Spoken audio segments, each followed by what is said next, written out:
Yakobo essuula 3 olunyiriri olusooka okutuuka ku lusembayo. Temubeeranga bayigiriza bangi, baganda bange, nga mumanye nga ffe abayigiriza tulisalirwa omusango ogusinga obunene. Kubanga ffenna tusobya mu bingi. Omuntu yenna bw'atasobya mu kigambo, oyo ye muntu eyatuukirira, ayinza okuziyiza era n'omubiri gwe gwonna. Naye bwe tuteeka ebyuma eby'embalasi mu mimwa gyazo ziryoke zitugonderenga, tuyinza okufuga emibiri gyazo gyonna.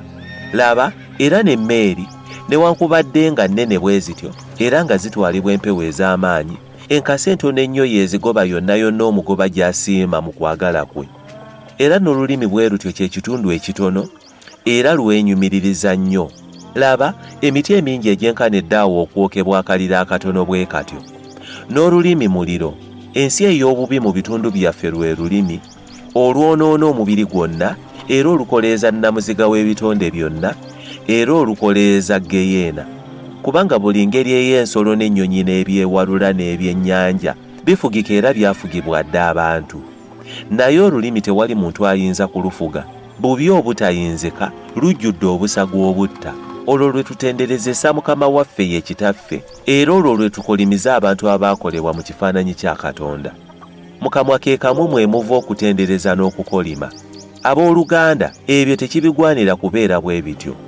Ensula ekulukuta amazzi amalungi n'agakaawa mu liiso erimu. Omutiini guyinza, abooluganda, okubala ezeyituuni oba omuzabbibu okubala ettiini, so amazzi ag'omunnyo tegayinza kuvaamu malungi. Ani alina amagezi n'okutegeera mu mmwe? Mu mpisa ennungi alage ng'ebikolwa bye mu buwombeefu n'amagezi. Naye bwe muba n'obujjo obukambwe n'okuyomba mu mitima gyammwe, temwenyumirizanga so temulimbanga okuziyiza amazima. Amagezi gano si ge gakka okuva waggulu, naye ga mu nsi, ga buzaaliranwa, ga Sitaani. Kubanga awaba obujja n'okuyomba, weewaba okutabuka na buli kikolwa ekibi. Naye amagezi agava waggulu okusooka malongoofu, nate ga mirembe, mawombeefu, mawulize, agajjudde okusaasira n'ebibala ebirungi, agatalina kwawula, agatalina bunnanfuusi. Era ekibala eky'obutuukirivu kisigibwa mu mirembe eri abo abaleeta emirembe.